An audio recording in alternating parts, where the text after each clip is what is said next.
শুরুতে বলে নিচ্ছি, আপনারা যারা বেশি ভীতু প্রকৃতির আছেন তারা আজকে ভিডিওটি স্কিপ করে চলে যেতে পারেন, কারণ এই ভিডিওটা অনেক ভয়ঙ্কর এবং ভুতুড়ে হতে চলেছে। তো এটা কেউ সিরিয়াসলি নেবেন না। আর হ্যাঁ, ঘটনাটা যেহেতু আমার নিজের সাথে ঘটেছে তাই তোমাদেরকে শেয়ার না করে থাকতেই পারলাম না, যার কারণে গল্পটা আপনাদেরকে বলতাছি। তো যাই হোক, আশা করি ভিডিওটা ভালোই লাগবে। তো শুরু। গাইস, আমরা গ্রামে থাকি। আমাদের গ্রামে একটা বিশাল বড় বটগাছ আছে, আর সেই বটগাছের নিচে একটা পুরাতন কুয়ো আছে, যেখান থেকে এখন আর কেউ পানি তোলে না। কিন্তু একটা সময় ছিল সেই কুয়ো থেকে আমাদের গ্রামের সবাই পানি তুলে খেত, কারণ তখনকার সময় টেবুল বা মোটর সিস্টেম ছিল না। কিন্তু হঠাৎ করে একদিন একটা ভয়ঙ্কর ঘটনা ঘটে, যার জন্য সবাই এই কুয়ো থেকে পানি তোলা বন্ধ করে দেয়। তো যাই হোক, আমরা অতীতের দিকে না যেয়ে বর্তমানের দিকে ফিরে আসি। আমার নাম রিফাত, আমি এবার ইন্টার সেকেন্ড ইয়ারে পড়ি। তো আমার যত ফ্যান সার্কেল আছে, আমরা সবাই মিলে বিকালবেলা সেই বটগাছের নিচে বসে ফ্রি ফায়ার খেলি। তো প্রতিদিনের মতো সেদিনও আমি সেই পুরাতন বটগাছের নিচে যাই, আর সেখানে গিয়ে দেখি আমার সব বন্ধুরা অলরেডি চলে আসছে। তো তারপর আমার বন্ধুরা আমাকে দেখে বলতেছে, আরে রিফাত, আজকে আসতে তো দেরি করলি কেন? তখন আমি বললাম, আরে বলিস না, একটা ভিডিও বানাতে গিয়ে দেরি হয়ে গেল। আর তোরা তো জানোসই আমি একটা সেকেন্ড চ্যানেল খুলছি, আর সেখানে তো আমার ভিডিও আপলোড করতে হয়। তো তারপর আমার বন্ধুরা বলল, আচ্ছা ঠিক আছে, বাদ দে ওইসব, তাড়াতাড়ি গেমে আয়, আমরা সবাই মিলে কাস্টম খেলবো। তো যথারথ গেমে ঢুকে গেলাম, আর গেমে ঢোকার পর আমরা সবাই মিলে কাস্টম খেললাম, এবং সেই কাস্টমে আমার টিম জিতেও গেল। আর হ্যাঁ, একটা কথা তো বলতে ভুলে গেছি, আমার বন্ধু রাকিব, যার ফোন কিছুদিন আগে নষ্ট হয়ে গেছে, আর সেও কিন্তু আমাদের সাথেই বসেছিল। আমরা সবাই গেম খেলতেছি, আর আমাদের বন্ধু রাকিব গেম খেলা দেখতেছিল সবার, আর পাশে থেকে বলতেছিল এইভাবে মার, ওইভাবে মার, ওয়াল মার, গ্রেনেড মার। মনে হচ্ছিল আমরা না ওই গেম খেলতেছে। তো এইভাবে গেম খেলতে খেলতে প্রায় সন্ধ্যা নেমে আসছে, আর ওই সময় আমাকে বাড়ির থেকে কল দেয়, আর বলে ঘরের নাকি ফ্যানের সুইচ নষ্ট হয়ে গেছে, গরমে তারা থাকতে পারতেছে না, তাই তাড়াতাড়ি আমাকে বাড়িতে যেতে বলে, আর যাইতে সময় একটা ফ্যানের সুইচ কিনে নিতে বলে। তো তারপর কল রেখে আমি আমার বন্ধুদের বললাম, তোরা থাক, আমার একটু বাড়িতে যেতে হবে। তখন আমার বন্ধুরা বলল, কি কস রিফাত, তুই না আসলি কিছুক্ষণ আগে, এখনই চলে যাবি? জানোসই তো তুই ছাড়া আমাদের আড্ডা জমে না। তখন আমি আমার বন্ধুদের বললাম, আরে আর বলিস না, আমাদের বাড়িতে ফ্যানের সুইচ নষ্ট হয়ে গেছে, আর আমি বাড়িতে গিয়ে ফ্যানের সুইচটা লাগাবো, আর লাগানো শেষ হলেই আমি আবার চলে আসব। তখন আমার বন্ধুরা বলল, আচ্ছা ঠিক আছে, যা, একটু তাড়াতাড়ি আসিস, আমরা তোর জন্য ওয়েট করব। তো তারপর বাড়ির দিকে আসার সময় বাজার থেকে একটা ফ্যানের সুইচ কিনে নিয়ে আসি। আর হ্যাঁ, আমাদের বাড়ি থেকে কিন্তু আমাদের বাজার মাত্র 2-3 মিনিটের রাস্তা। তো তারপর আমি বাড়িতে গিয়ে ফ্যানের সুইচটা লাগাই, আর এইগুলো লাগাতে লাগাতে প্রায় আমার 1 ঘন্টা সময় লাগে। আর এর ভিতরে মাগরিবের আজান দিয়ে দিছে, আর একটু একটু অন্ধকার নেমে আসতেছে। তাই তাড়াতাড়ি কাজ শেষ করে আমি সেই পুরাতন বটগাছের নিচে যাইতে শুরু করি, কেননা সেইখানে তো আমার বন্ধুরা ওয়েট করতেছে আমার জন্য।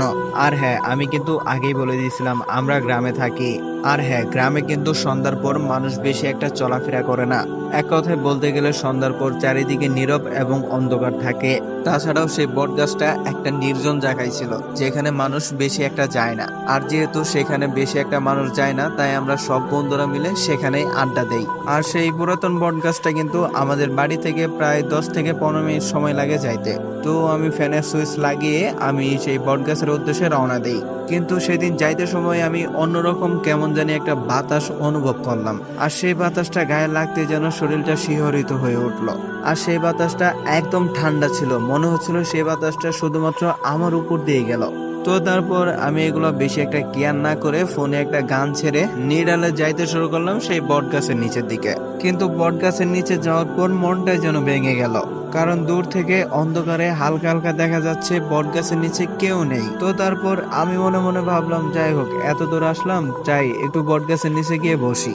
আর তারপর বটগাছের নিচে যেতে দেখি আমার সেই রাকিব নামের বন্ধুটা বটগাছের নিচে এক কোনায় বসে আছে। তারপর আমি বললাম, আরে রাকিব, তুই এখনো যাস নাই? সবাই চলে গেছে, তুই একাই বসে আছিস যে? তখন রাকিব ভারী ভারী কণ্ঠে বলে, আমি তো তোর অপেক্ষাই করতেছিলাম, তুই তো যাইতে সময় বলে গেলি, আবার তুই আসবি। তখন আমি বললাম, আচ্ছা যাই হোক, তুই তো আছিস, ওরা সবাই কই গেছে? ওদের তো দেখতেছি না।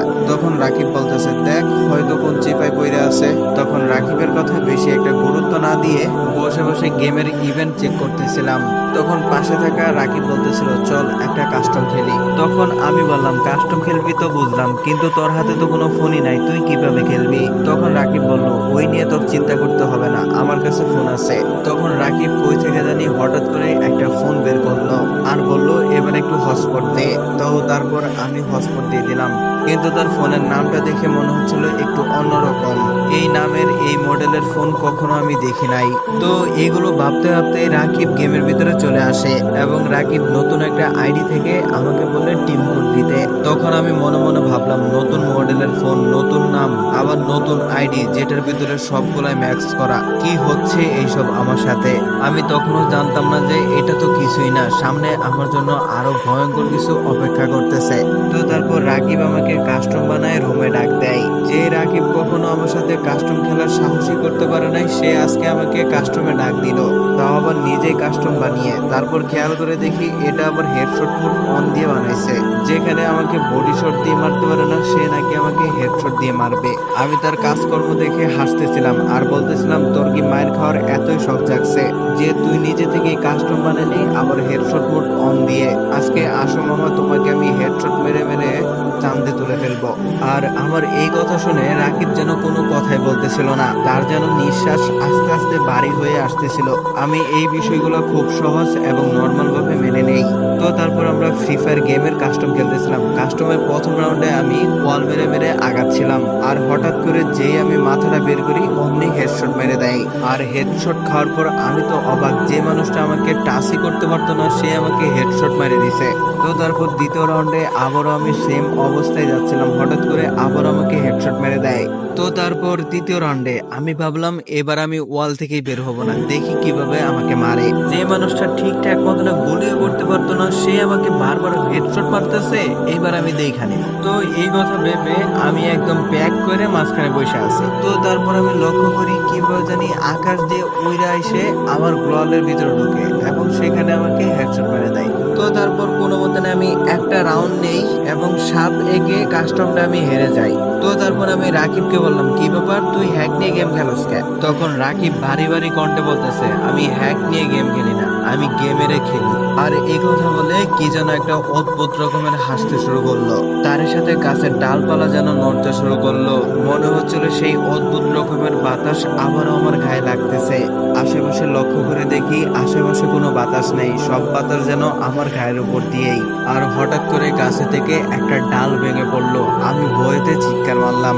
তারপর আমি রাকিবকে বললাম, রাকিব চল আমরা এখান থেকে চলে যাই, আশেপাশের আবহাওয়াটা তেমন একটা ভালো মনে হচ্ছে না, মনে হচ্ছে আমাদের পিছনে কেউ একজন আছে।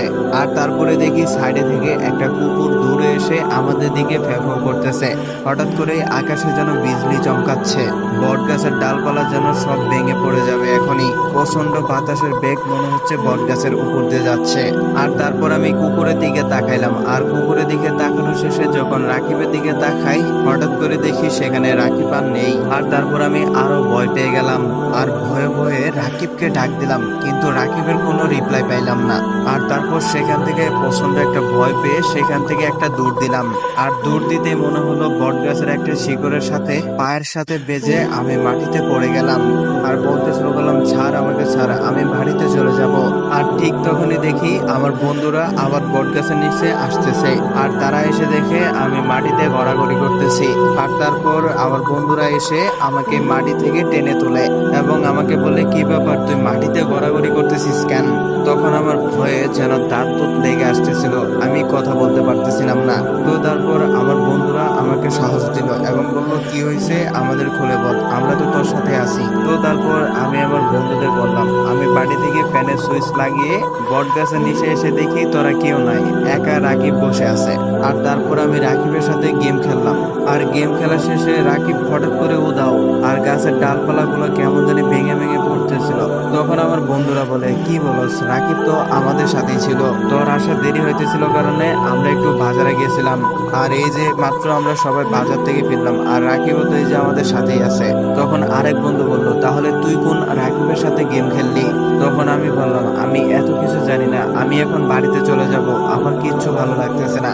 আর এতক্ষণে আমার বন্ধুরা বুঝে গেছে এই গাছের নিচে কিছু একটা ঝামেলা আছে। তো তারপর সবাই মিলে আমাকে বাড়িতে দিয়ে যায়, আর সে সেই দিনই আমি জীবনে প্রথমবার এত ভয় পেয়েছিলাম। তো এই ছিল আমার সাথে ঘটে যাওয়া একটা ভয়ঙ্কর ঘটনা। জানি না আজকে গল্পটা তোমাদের কেমন লাগলো। যদি ভালো লেগে থাকে অবশ্যই ভিডিওটিতে একটি লাইক করবা, অবশ্যই তোমাদের মতামতটা কমেন্ট বক্সে জানাইবা। আর তারই সাথে চ্যানেলটিতে নতুন হলে চ্যানেলটি সাবস্ক্রাইব করে পাশে থাকা অল নোটিফিকেশন বাটনটি অন করে দিবা, যাতে করে এই চ্যানেলের নতুন নতুন ভিডিও সবার আগে পেয়ে যাও। তো সবাই ভালো থাকো, সুস্থ থাকো, দেখা হচ্ছে পরবর্তী আরো একটা নতুন ভিডিওতে। আল্লাহ হাফেজ। আর হ্যাঁ, গল্পটা কিন্তু পুরোপুরি কাল্পনিক ছিল, কেউ কিন্তু সিরিয়াসলি নিবে না, আবার বলে দিলাম।